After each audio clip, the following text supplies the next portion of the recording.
The cult following of Luigi Mangione, what does it say about us as Americans? Mangione, Ivy League graduate accused of a calculated assassination of United Healthcare CEO Brian Thompson in the heart of New York City in broad daylight as he's making his way to an investors conference, is a man who could have had it all. But instead, he's facing federal and state murder charges along with a slew of other pending indictments. And here's the twist. Mangione reportedly had an obsession with none other than the Unabomber Ted Kaczynski, a mathematics prodigy and domestic terrorist who orchestrated a mail bombing campaign nationwide against people he believed were advancing modern technology and the destruction of the natural environment. Mangione likely fed into a similar narrative and is fighting against modern society's ills. He sees himself as a crusader, though his actions are clearly self-serving and violent. The question on everyone's mind is, how does an Ivy League graduate end up as an assassin? And why does he have such a strange fan base of support rallying around him? Welcome to Crime Bites. I'm your host, Carrie Drobman, former prosecutor, capital defense attorney, and multi-published award-winning true crime author. And today, we're diving into one of the most polarizing criminal cases of our time, and it hasn't even happened yet.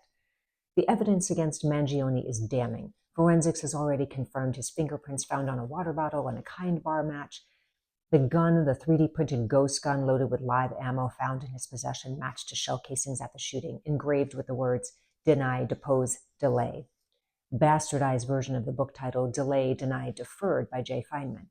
Also found on his person were multiple fake IDs and perhaps most chilling handwritten notes referencing passages from Kaczynski's manifesto. Investigators say Mangione had been planning this for months, studying his target's routine, stalking him, learning his vulnerabilities. But here's what has baffled prosecutors and the public alike. Despite his overwhelming evidence, Mangione has gathered a surprising level of support. Protests have gathered outside the courthouse, some chanting, "He's being framed," others hailing him as a misunderstood genius. And what is fueling this bizarre phenomenon? There are now wanted posters all over Manhattan with CEOs' heads on them. How did violence become the go-to solution to all problems? And what does that say about us as a nation? In America, we shoot people. It's a classic case of mythologizing. For some, Mangione's education and intellect make him an anti-hero. Others see him as a symbol of rebellion against an elitist system. Mangione's manifesto, discovered during the investigation, sheds light on his radicalization, and in it, he rails against corporate greed, environmental degradation, societal apathy, echoing many of the themes found in Kaczynski's writings. But while Kaczynski's manifesto argued for the collapse of industrial society, Mangione's writings were more personal, even bitter, targeting specific individuals and institutions that he believed had wronged him. Radicalization doesn't have to involve joining a formal group. For Mangione, it seems he built his ideology in isolation, consuming and adapting ideas to justify his anger. But what's most concerning is how quickly he moved through from thought to action. It's what we call zero to violence in 60 seconds, where a person's grievances boil over into violent acts with little external provocation. Throngs seem to be picking up the baton and rallying around him. Why? Arguably, he's one of those elitist, privileged, wealthy. He comes from a family of philanthropists. He's not one of the downtrodden, disenfranchised, purportedly abused by the system. Is a criminal genius? Mangione's story isn't just one of crime. It's a mirror reflecting the darker facets of ambition, resentment, and obsession. And the chilling question is, are we as a society moving toward a place where violence is seen as an acceptable form of protest or retribution? Is this the solution now? He is practically a household name. What you might not realize is just how deeply this case has woven itself into the cultural fabric. We've got societal media hype, fan merch, street art, GoFundMe campaigns, and a whole lot of people declaring Luigi a hero, a Robin Hood figure. Can a person be a terrorist and a hero? This guy is being marketed. Social media platforms, particularly TikTok, were flooded with videos of users chanting things like, "Free my man," and "In this house, Luigi Mangione is a hero, end of story." People were literally posting videos of themselves wearing shirts with Mangione's face printed on them, right? He's become, for better or worse, a pop culture phenomenon. He's some kind of anti-hero straight out of a comic book. And it's been exacerbated by his bodyguards escorting him to and from court wearing bulletproof vests. Even Saturday Night Live has jumped on the bandwagon with parodies, of Mangione's rise to fame and cast members donning T-shirts and chanting his name.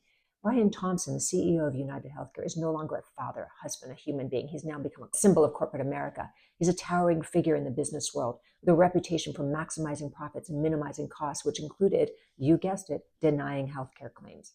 And for many, Thompson became an embodiment of everything wrong with the system. And this is the dangerous dehumanization of a person. So how does Luigi get a fair trial? The real problem for the prosecution is jury nullification.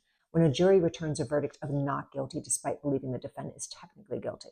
If enough jurors buy into the idea that he is rebelling against a corrupt system, it could lead to a hung jury or even an outright acquittal. So is Luigi Mangione a hero or a villain? Is he a symbol of justice for the oppressed or a dangerous vigilante who took the law into his own hands? And what's clear is that this case doesn't just involve a legal battle. It involves a battle for the narrative and the story that we choose to believe.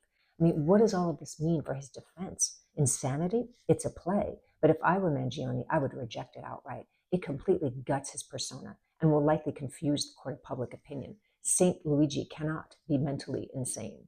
Though the idea of a tragic hero, a victim of his own mind, might resonate with some jurors, especially if his mental health issues were publicly linked to societal stressors, vigilante to victim, people might contribute to his GoFundMe account out of compassion, seeing Luigi as someone who wasn't evil but deeply troubled. Merchandising could take a new turn as well. While some shirts and paraphernalia might continue to carry his image as a hero, there could be a trend toward more mental health awareness. Themed products such as slogans like Save Luigi or Mental Health Matters. I mean, it's a broader social movement, right? Luigi's case is now framed as one involving mental illness. It might gain additional activist momentum, particularly from groups advocating for the rights of people with mental illnesses. If supporters feel that Luigi's mental state played a major role in his actions, they might push for greater mental health resources in the community to prevent such incidents from occurring again. But if jurors buy into the idea of a not guilty by reason of insanity verdict, this doesn't mean that Luigi walks free. Instead, he would typically be sent to a psychiatric facility for treatment until it's determined that he's no longer a danger to himself or others. And the length of time he stays in the facility would be determined by medical professionals, not a typical prison sentence. But the treatment could last for years or even indefinitely, depending on his condition and whether he's deemed to have recovered. The problem is Luigi all but confessed to his murder, right? He wants to take credit. He writes in his notebook that he planned to whack the CEO at the annual parasitic bean counter convention. It's targeted, precise. It doesn't risk innocence, is what he wrote. And then later he said, I do apologize for any strife of trauma, but it had to be done. Frankly, these parasites simply had it coming. A reminder, the US has the #1 most expensive healthcare system in the world, and we rank roughly 42 in life expectancy. This is what he wrote. But what about his motive?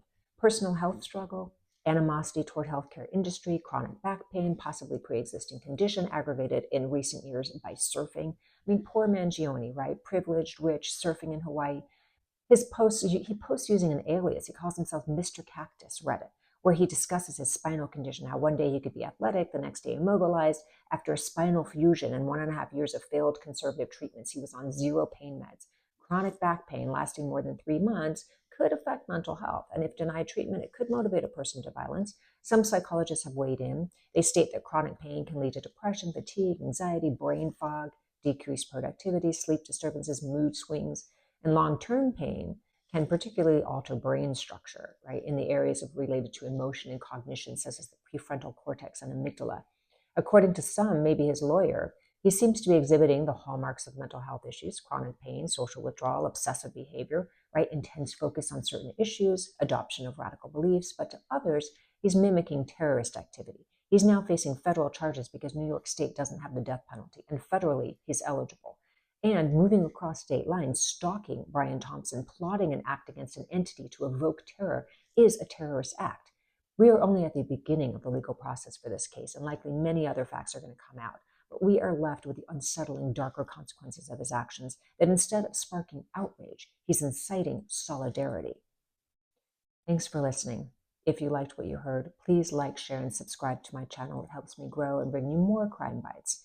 Meanwhile, stay informed, stay vigilant, and above all, stay safe.